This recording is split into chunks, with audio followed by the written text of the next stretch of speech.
तीन बहनों की दुनिया में आप सबका स्वागत है। आप सब कैसे हैं? अच्छे ही होंगे, हम भी अच्छे हैं।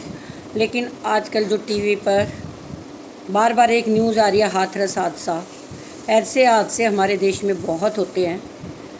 तो इसको यही नहीं देना चाहिए कि भाई बाबा ने यह हादसा करवाया है, महाराज ने करवाया, उन्होंने रोका क्यों नहीं, उनके हाथ में था, वो क्यों भाग गए। तो ये हमारी भी बुद्धि है कि हमें ऐसी भीड़ के स्थान पर नहीं जाना चाहिए। तो भोले बाबा उनका नाम आप लोगों ने ही रखा है, ना कि वो भोले बाबा हैं। उनका नाम कहीं नारायण शाकाहारी से जानते हैं लोग, लेकिन उनका असली नाम है सूरजपाल, जो एक पुलिस में, यूपी पुलिस में हवलदार की पोस्ट पे थे। अपने पारिवारिक जीवन की वजह से उन्होंने ये संन्यास, मतलब अपना जीवन ऐसे बिताया। बच्चे ना होने के कारण बच्ची को गोद लिया, बच्ची का डेथ हो गया, तो उसकी वजह से उन्होंने अपना जीवन इस तरफ मोड़ा। लेकिन लोगों ने ही उनको प्रोत्साहित किया होगा, ना कि वो अपने आप बाबा बन गए। उनकी वो गलती नहीं मानते लोग, अपनी गलती सब छुपाते हैं। तो इसलिए उनके गांव के पैतृक बछिया गांव काशगंज ज़िले में है। तो वहाँ के एक सेवादार से मैं आपसे बात करवाती हूँ कि वो सेवादार क्या बोलता है। तो ऐसा नहीं है कि सारा दोष बाबा का है या सारा दोष जनता का है, अपनी बुद्धि का दोष है। कोई बाबा नहीं कहता, हमें नहीं कहता कि आप भीड़ में आओ, लेकिन एक बाबा कहते हैं ना, एक गंदगी सारे जल को गंदा, एक मछली सारे जल को गंदा कर देती है। तो ऐसे बाबाओं ने हमारे देश में, जो असली बाबा हैं, जो संत हैं, जो महाराज हैं, जो 10% महाराज हैं, 90% ऐसे हैं, उनको भी बदनाम कर दिया। तो मौत मैं अब हर रोज़ थोड़ा थोड़ा आपको बताऊंगी कि हमारी लापरवाही से, हमारा सिस्टम से, हमारा जो सिस्टम ख़राब है, उसकी वजह से ये हादसे होते हैं। और भगवान कहाँ से बचाने आएगा जब सिस्टम ही ख़राब है। तो भगवान को दोष दे देते हैं कि लिख रखा था इनको, इनकी डेथ होनी थी, इनकी किस्मत में लिख रखा था, इनकी मौत यहीं थी। अरे हमारी बुद्धि होनी चाहिए। कोरोना टाइम में आपको एक क्लिप दिखाऊंगी। कोरोना टाइम में सरकार ने ये बोला कि कोई घर से ना निकले, लेकिन इस बाबा ने फिर भी 50 लोगों की मीटिंग कराई और 50 लोगों में कितने 50,000 लोग पहुंच गए। तब वो सिस्टम कहाँ था? वहाँ भी कितने लोगों को कोरोना हो सकता था। तो ये हमारी अपनी बुद्धि है, हमारी अपनी सोच है, जो हम इतनी भीड़ में जाते हैं, इतनी भीड़ में अपना मतलब समय भी और सब ख़त्म करते हैं। और इसमें कहा है कि कम पढ़े लिखे लोग ज़्यादा जाते हैं। कम पढ़े लिखे लोगों की बात नहीं है, बेरोज़गार लोग ज़्यादा जाते हैं। जिनके पास रोज़गार नहीं है वो लोग ज़्यादा जाते हैं। वो सोचते हैं वहाँ खाना पीना मिलेगा, रहना फ्री मिलेगा। सेवादार भी वही होते हैं जिनके पास कोई रोज़गार नहीं होता। 10% लोग, 10% नहीं, मैं 5% लोग कहूँगी कि जो संपन्न हैं और वो आश्रम में जाते, और वो ऐसे आश्रमों में नहीं जाते, उनका पता भी नहीं लगता। तो देखिए झलक, और अपनी राय कमेंट में ज़रूर देना कि क्या ये सच्चाई है, ये महाराज हैं, यहाँ जाना चाहिए नहीं जाना चाहिए। अपने घर के बड़े बुज़ुर्गों को छोड़कर, अपने बच्चों को छोड़कर एक एक हफ्ता पड़े रहते हैं। क्या ये सच है कि जाना चाहिए? 10-10 दिन हम वहाँ सेवा करके आते हैं, सेवादार जाते हैं, क्या उनको सैलरी मिलती है? नहीं मिलती। अपना समय लगाते हैं, नहीं। मतलब ये सब क्या उचित है? तो ये कमेंट्स में ज़रूर बताना आप। और देखना कितनी भीड़ है, कैसे ये बाबा बुलाते हैं, कैसे प्रवचन देते हैं, कैसे बैठते हैं।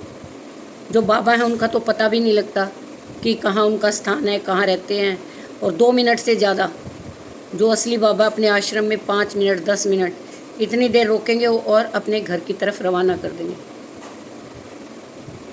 तो बने रहिए व्लॉग में, देखना कितनी भीड़ है, कितना क्या है, ये सब देख के ज़रूर बताना, कमेंट ज़रूर करना। की भीड़ उमड़ती है और इसी तरह की लापरवाही बार बार सामने आती है।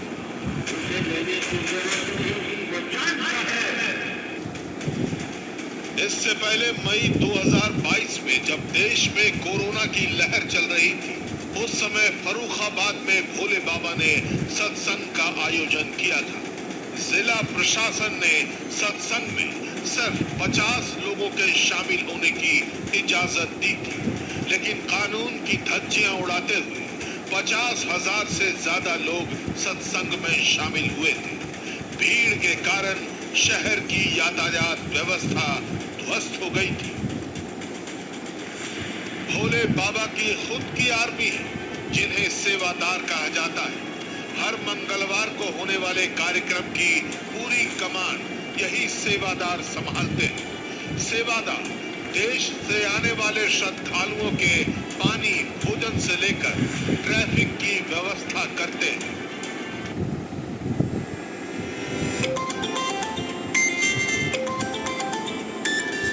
वैसे तरह तरह हो जाता है। हाथरस में भगदड़ मची और 122 लोगों की मौत हुई। इस घटना के बाद जिस व्यक्ति की सबसे ज़्यादा चर्चा हो रही है वो शख्स है जो वहाँ पर प्रवचन दे रहे थे। उनके अनुयायी उन्हें भोले बाबा बुलाते हैं। लोग उन्हें नारायण साकार हरि के नाम से जानते हैं। असली नाम उनका सूरजपाल सिंह है। इस वक्त हम उनके पैतृक गाँव बछिया बहादुर नगर में है और बहादुर नगर कासगंज ज़िले में लगता है। जहाँ पर मैं खड़ी हूँ ये उनका आश्रम है और इस आश्रम में केवल उनके सेवादारों को ही रहने की इजाज़त है। उनके सेवादार माने जो उनकी जो कोर टीम हम कह सकते हैं उससे जुड़े हुए हैं, उनके सुरक्षा में और बाकी जो तमाम मतलब उनकी जो अपनी टीम है उससे जुड़े हुए जो लोग होते हैं उनको सेवादार कहा जाता है। इसमें पुरुष महिलाएं दोनों होते हैं, लेकिन ये आश्रम केवल पुरुषों के लिए है। तो इस आश्रम में केवल सेवादारों को ही आने की इजाज़त है। केवल सेवादार ही यहाँ आ सकते हैं, यहाँ ठहर सकते हैं। हमारे साथ कुछ लोग मौजूद हैं। हम समझेंगे कि सेवादारों का आखिर काम क्या होता है, कैसे सेवादार बने जाते हैं, कैसे जुड़ते हैं और आखिर जो सूरजपाल सिंह जी है वो भोले बाबा बने कैसे, उनका ये पूरा जो सफ़र रहा उस पर बात करेंगे। आपका नाम क्या है? राम अवतार। राम अवतार जी, आप कहाँ के रहने वाले? मैं जनपद बदायूं हूँ। बदायूं जी। आप आश्रम में कब आए हैं? मैं पहली 20 सोमवार को आया था। 1 जुलाई को जी। और कब तक रहेंगे आप यहाँ इस आश्रम? मैं यहाँ 1 सप्ताह के लिए आया। तो हर सेवादार यहाँ पर 1-1 सप्ताह के लिए आता है? ऐसा है, जो है हर सेवादार 1 सप्ताह के लिए नहीं आता। यहाँ पर जो मौजूदा टीम हाथरस और जनपद बदायूं की है, 3 सेवादार बदायूं से आते हैं 1 सप्ताह के लिए और 6 सेवादार जनपद फिरोजाबाद से आते हैं।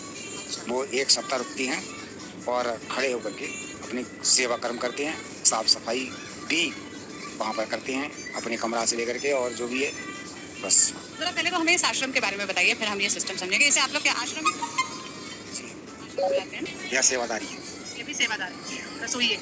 ये परमानेंट है या ये भी आपकी तरह हफ्ते भर ड्यूटी करते हैं? जी, तो 2 सेवादार रसोई में परमानेंट है। 2 सेवादार परमानेंट है और बाकी सहयोग करने आते हैं, उसको सेवा देना है। सेवा। कमरे कितने हैं यहाँ पर? कमरा तो 2-3 है। 2-3 ही कमरे हैं, बाकी सब बंद रहते हैं? नहीं, ये भी खुला है, ये भी खुला, सब खुले हुए हैं। हमें तो बहुत सारे कमरे दिख रहे हैं, 5, 6, 7, 10, 12 कमरे दिख रहे हैं वहाँ। नहीं। आइए, 1, 2, 3, तीसरा कमरा तो ये होगा, चौथा ये। और वो कमेटी में उन्हीं के नाम से सभी लोग आते हैं। जैसे ये व्यक्ति है, ये बिल्कुल ही नए हैं और इनको अगर सेवादार बनना है तो इनको क्या करना पड़ेगा? मतलब मेरे को कुछ नहीं करना पड़ता है, अपना पहले सबके साथ में आते जाते रहो बस। गर्जी लेनी है तो बत्ती ले लो, नहीं लेनी है तो कोई जबरदस्ती तो है नहीं, पर्ची हो जाए। 1 सेकंड, एक माइक पर बताइए क्या क्या?